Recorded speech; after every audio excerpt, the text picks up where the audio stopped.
Government Conservative MP for North West Durham, Roads Minister Richard Holden, who joins me now. And I note on your website that you say, "I'm proud to have got Brexit done. I now look forward to the future to build a truly global Britain." What are the three best achievements since getting Brexit done, would you say, Minister? Good morning. Good morning, Nick. Well, I'd say from the start, the biggest impact we've seen over the last couple of years is probably the Britain's ability to fulfil its own vaccine programme. Well, you'll be aware, of course, the independent website Full Facts say that's not true, and even the boss of our own MHRA, Dr. June Rain, has also said that's not true. So, well, we could have can we done strike that one out? You're absolutely right. You could have done it within the EU, but I think the pressure, if we'd been in the EU to be part of an EU scheme, would have been quite unbelievable. Secondly, I'd also say I'd look at the UK procurement rules. So that's the rules on what the government can purchase and government can buy. If we'd stayed in the EU, we wouldn't have been able to give British preference to a lot of those things now. We've changed those rules in a lot of spaces to make it easy to purchase from the UK rather than having to tender across the European Union. And thirdly, I'd probably say Solvency II, linked to some of our trade deals. That enables Britain to, which has already got a world-leading financial services sector, to ensure that we remain head and shoulders above the rest of Europe and out into the world, able to trade more nimbly and to respond more quickly to emerging markets as well, which is where the growth in the future is going to come from. I assume you were a Brexit supporter, is that right, Minister? In the end, I did vote for Brexit, yeah, yes, but okay. I was actually at the start of the campaign, I wasn't 100% on either side. But in the end, I did indeed vote for Brexit, yeah. You mentioned the trade deals. How many trade deals have there been since Britain fixed? My understanding has been over 80 trade deals signed so far. There's 71. There's 71, including Australia and New Zealand. Do you know what they've added to gross UK income? 0.1% has been added by those trade deals. And I don't need to tell you, of course, there's still no trade deal with the United States or with China. So knowing that we know now, would you have voted for Brexit? Well, if you look at the EU, it's also not got the same sort of trade deal with the United States. To the UK.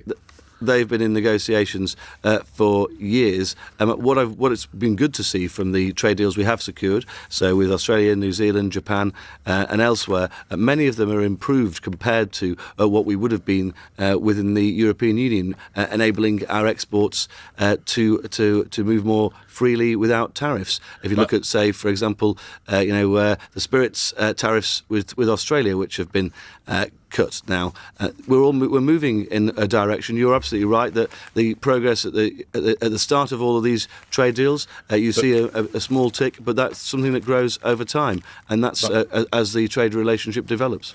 My more general question is, knowing what we know now, would you still have voted for Brexit? I would have still voted for Brexit because I think it's and the truth is that what a lot of people want to see is Britain out into the world, but also with control over its own borders and its own destiny. And I think that's what we are moving towards. Right. It's never going to be easy when you're leaving a very long-term relationship like we had with the EU over 40 years, but the upside is definitely there as well. And I think we can move forwards, whether it comes to our changes to our farming regulations, and both which can enhance our productivity on one side, but also enhance some of our environmental regulations on the other side as well, not in that big EU scheme. I think there's lots of different things that we can do now we're outside the European Union, which we couldn't have done within it. That doesn't mean I don't want a good, close relationship with them. I just don't want to have to be in the same rules as them with open borders with the EU. Can we turn to other matters? You're, I'm sure, aware that regrettably the firefighters now, the latest group of people who voted for strike action the first time in 20 years, we're looking at around 500,000 people taking industrial action tomorrow, Minister, train drivers, civil servants, teachers and others. Why would it appear your government is so woefully inept in the sphere of industrial relations, Minister? Look, when it comes to strikes, I don't want to see anybody out on strike. The impact of strikes is really significant, particularly on some of the poorest in society and those who really need support at difficult times. But we've seen some of the unions come to the negotiating table and accept settlements. We've seen that with the TSSA and Unite within the transport sector recently, accepting the backdated 5% pay rise for 2022 with a 4% 10% pay rise this year. I hope other unions come to the negotiating table as well, because I think there is a settlement to be had. I think what we can't do, though, Nick, is see inflation embedded across the economy. That would be a disaster. We can't afford something like double-digit pay rises across the public sector. If we saw sort of 10% plus pay rises, that'd be an extra 30 billion pounds annually we'd have to find in taxes. That's a huge amount of money, would mean an extra roughly £1,000 of tax for every household in the country. Plus it would fuel inflation, and we know inflation hits the poorest and those on fixed incomes hardest. What I want to see is reasonable pay settlements, aligned to modernisation in the transport sector. I think we can get there. I understand that some of the unions what makes you think don't want to get there, but I hope in the end we'll be able to reach a negotiated settlement. All right, let's move to other areas. You won't need reminding, but I'll tell my listeners, your majority in North West Durham is 1,144, so it's fair to say you could be seen as being vulnerable.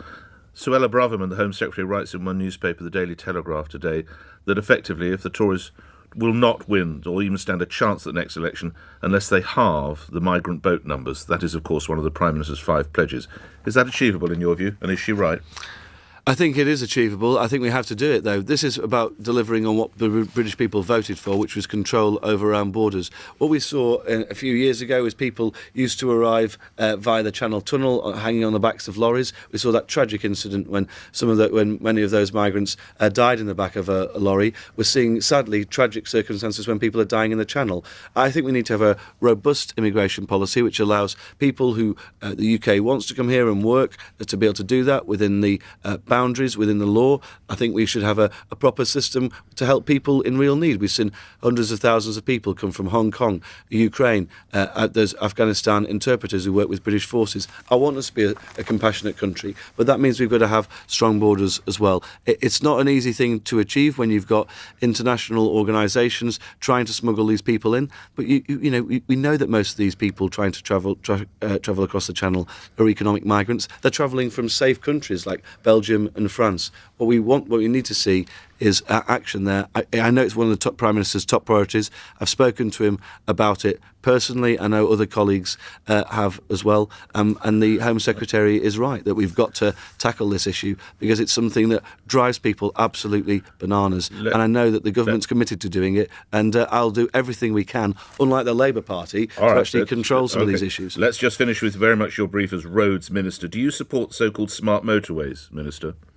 Well, we've paused smart motorways while we're evaluating the situation. We know there's been some concerns raised about them, and it's right that we look at those issues. Overall, our motorway network is very safe. It's certainly safer than travelling on a dual carriageway or an A road. Right. But it's right that when we're looking at this new technology, that we get it right and we put in safety measures wherever possible. So which what is exactly measures will be required for that pause to be lifted?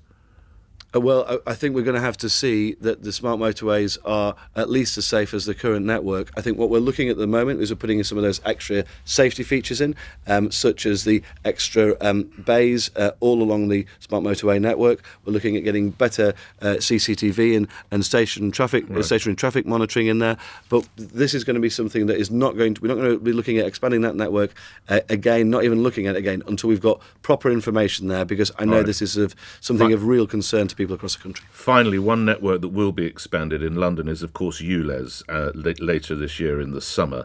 Now, some Conservative local authorities, such as Bromley and Bexley, are looking into the legal basis for expansion. The London Mayor, Sadiq Khan, has said he's not given to have a referendum because he thinks he'd lose and it needs a brave leader to implement it. Is he right? Would the government possibly consider speaking with the local authorities? Would you support their stance if they took a legal action against ULEZ expansion? Minister? ULEZ expansion is really a matter for the Mayor of London. Look, in his manifesto at the last election, he said he'd expand it to the North Circular. Now he's expanded it to the boundaries of Greater London. He has his own mandate, elected by people in London, but he's got to justify his actions. And I know that a lot of my Conservative colleagues, both councillors and MPs, have spoken to me about it, are absolutely apoplectic about what he's planning because it really impacts on some of hard-working people. I think of district nurses who have to cross that boundary just to see people, or care repair workers. I think the Mayor of London should think again. We've seen those questions over his own survey before any of this action. And what's really surprising me is that Keir Starmer went out there the other day and backed him 100% on rolling this out, even after we found out that that the Mayor of London hadn't been straight with people about his own survey at the earlier stages. I think the Mayor of London should think again on this. I think he should listen to the Conservatives members in those councils, but also MPs. And it's not just those in Greater London who are affected by this. It's everybody all around the outskirts as well, where they're trying to come in, work with things like a lot of people, be small business people, tradespeople, but also some of those, as I said, in those professions, the caring professions who have to travel for work. And I really think it's time that the Mayor had another look at this and thought again. Grateful for your time. Thank you. Richard Holden, your Roads Minister, appearing here on LBC. We're at 4 minutes after 8. Let's give you the news. On your radio, on Global Player, and Play LBC. leading Britain's conversation. This